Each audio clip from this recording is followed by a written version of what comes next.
Hello, everyone. Welcome officially to the uh, January 21st, 2024 Soul Circle Oracle session. This is our weekly collective reading. I am excited to come on later this week. I'm thinking that I'm going to bring in a new subject to talk about on Wednesday, but we'll see. I'm not going to reveal anything yet. We'll just see what happens. And I've been really focused on music and creative projects. So it just feels nice to actually switch back into Oracle mode at the moment. And whenever I do Oracle sessions or hypnotherapy sessions or intuitive sessions, it feels right now like such a relief. Like it's like, oh, this is so nice to get back in there. And I'm sure that clients who are working with me this week have felt the benefit of that. I've been on like cloud nine. I'm just really excited to share all of this energy with everyone. So yeah, here's my energy. Sharing some of it with you. If you need a little bit more, take some, take some. This is what is overflowing. This is not going to deplete me. And this is part of the reason that I show up on YouTube publicly, is just so that people have an opportunity to connect to this kind of vibrational space that we set up in Soul Circle. It was like, I love these so much. It'd be so nice if other people could feel a bit of this energy. So let's get into this collective reading for this week. I was just telling folks before getting started here that I feel like this is a week for actually taking it easy on yourself in order to set up for more in the future, right? So if you've been feeling a little bit run down, if you've been feeling like you've just been motoring, like for me, I just feel like I've been doing so much that I had this little birdie in the back of my mind going, you better make sure you rest today. Otherwise, that'll start catching up with you. So just before things start catching up with you, it feels like a really important time that you take it easy. So yeah, we have surrender and we also have movement. And isn't it so funny that it does work that way so often? So this is the surrender card. It's so like pure and clean and light. And it really lightens up our burdens, right? To actually just surrender, to let go of maybe an outcome or let go of a responsibility that maybe you took on but isn't actually yours to take on. Surrendering also to the unknown, right? When we're trying to chase down a problem and we can't quite solve it, surrendering to the unknown. So this surrender allows us actually greater movement, because when we let go, we realize that there's actually a smooth path ahead. Whereas sometimes when we're holding on to things and when we are sort of having this tight grip on stuff maybe that isn't ours, or if we're feeling the burdens, we're really weighed down, it can be difficult to make the moves that we're guided to make those changes that we're feeling called to. Let's get healing with the fairies. I do see I was saying this week felt like a good week of like open doors and things.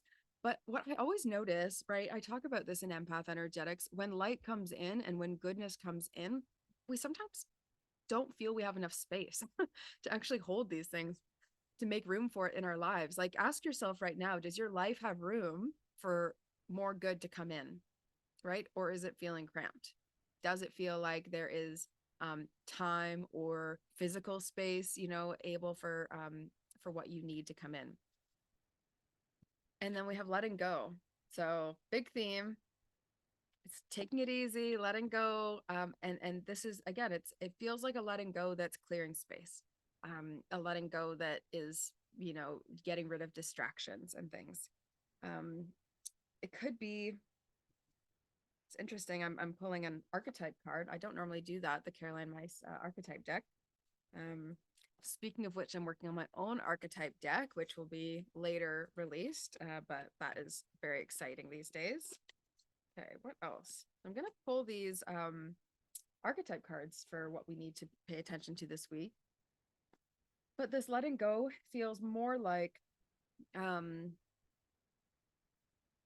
feels more like releasing things that or maybe stopping uh patterns that have you feeling cluttered or like there's no space. So that could be different things for different people. um I do hear in my mind mental clutter, so there could be someone in this collective has a tough time with maybe the fixations or things like that, like to just stay focused on one thought all the time. And so letting go of solving or healing that thing simply to see what comes your way. Because sometimes when we are facing something directly, and I think that's great when we do, but when we're facing something directly and yet we're not getting through, that door is just not opening for us. We do need to find other sources, other ways of, maybe we walk around, maybe there's some sort of side door that we're meant to enter through. But often we can't do that almost when we're focusing on something, right? It's great when we can get our blinders on, but then those blinders become really limiting our ability to perceive. I'm also hearing acupuncture in my mind, so maybe someone needs to do acupuncture this week. And I'm also seeing horses, maybe because I mentioned blinders, but I don't always think of horses when I say having blinders on, like horses. Like it's not always prevalent that I feel I need to say that. And horses to me speaks a lot of freedom, like loosening the reins on yourself. So if you have reins on yourself and you know that you're creating some kind of bind that maybe isn't serving you, this would be a good week just to just let it go, let it pause for a minute, you know, stop doing some sort of thing for a couple of days just to give yourself a break. And so we have, really interesting. It might be letting go of a perceived sense of victimhood. And of course, there are times where things harm comes our way, and that really does create the feeling of being hurt, being victimized. And so I want to make sure there's like a distinction in that as I'm talking about. This is more our perceived identity. Like if we identify with ourselves as being a victim at our core, in some way. So the victim archetype is holding themselves, really they're quite bound actually. It's like they're binding themselves by seeing themselves that way. The shadow of the victim says playing the victim for positive feedback in the form of pity. And but sometimes I will say people don't realize that they're playing into the victim mindset. They actually do genuinely feel as though they are, constantly being hurt by the world. They feel that things are constantly attacking or against them.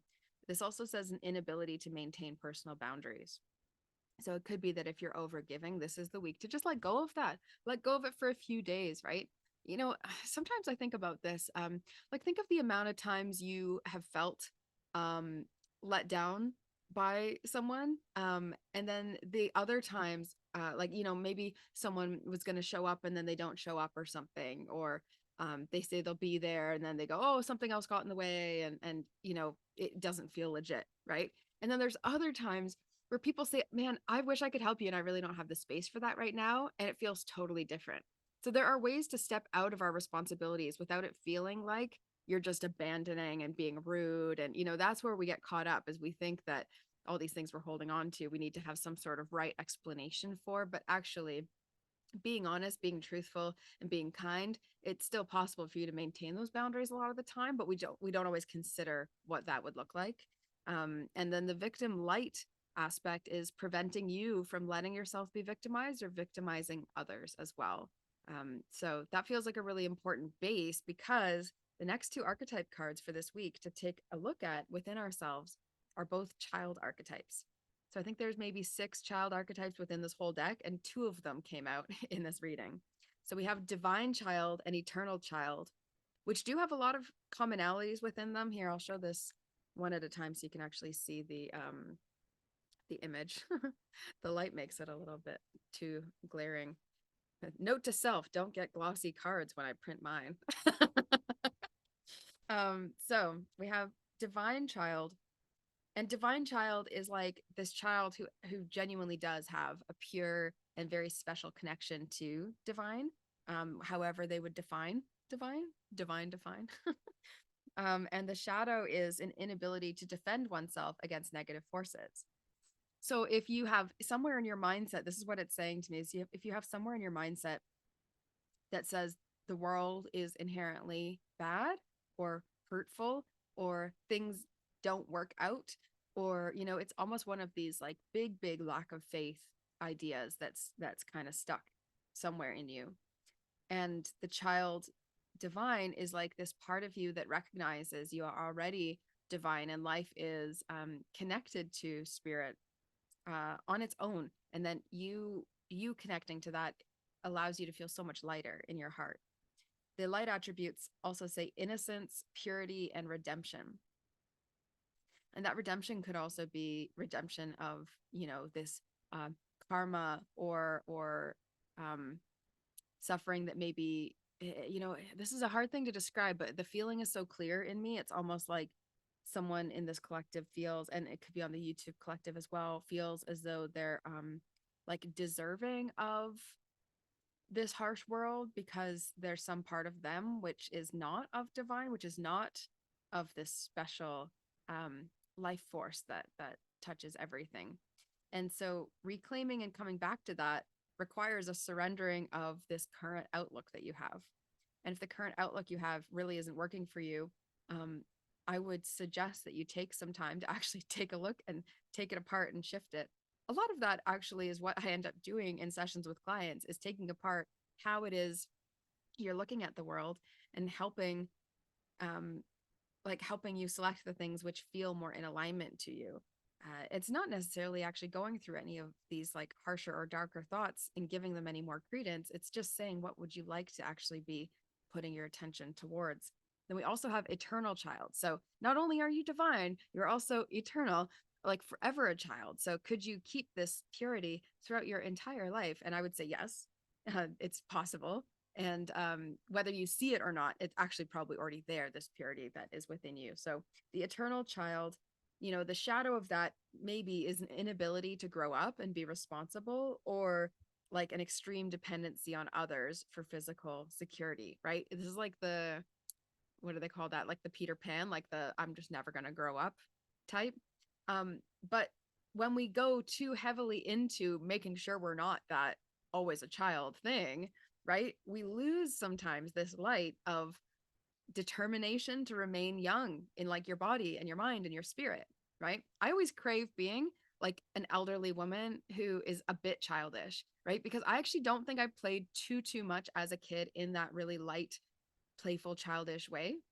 And so I always vision myself like, once I'm over 80, like you guys all better watch out because I'm just going to be playing pranks. I'm going to be, like telling jokes. I'm just going to be giggling and playing with toys or something. It's just going to be such a different, I feel like, worldview. But I think as much as we can embrace that now, it does free us up from these adult responsibilities and binds that really are fabrications, because we didn't live this way as kids. We were able to get by without, the pressures and things that we put on ourselves. And then the eternal child also says it's got an ability to see things with fresh eyes. And that is what is needed this week, is for you to surrender all those thought patterns and behaviors, habits that just really aren't working for you, and let yourself observe what feels lighter, what feels more childlike, and what feels more connected to divinity itself. And that is the stuff that will remain and will help you feel uh, lifted out of victimhood, right? It's very difficult to feel like alone and unsafe when you are connected to your spiritual self. It's very difficult for those two things to meet. So that's this for now. I'm interested to see how this resonated with everyone watching in the Soul Circle. We're going to get into individual reading time now. So if you would like an individual reading, join the Soul Circle and you can join this conversation with us that goes on after the fact, like for another hour or so. And yeah, and then we'll touch base on Wednesday. And Wednesday, I'll come in with some sort of new topic for us. Wednesday, and we'll do a transformation quest check-in on Wednesday, as well as we're kind of starting to get into that habit, collective readings on Sunday and transformation quest check-ins on Wednesday. Okay. And Empath Energetics is starting early April, and I have some really exciting news I'm going to release probably later, but I'm going to tell Soul Circle right now. So goodbye YouTube, and hello to Soul Circle.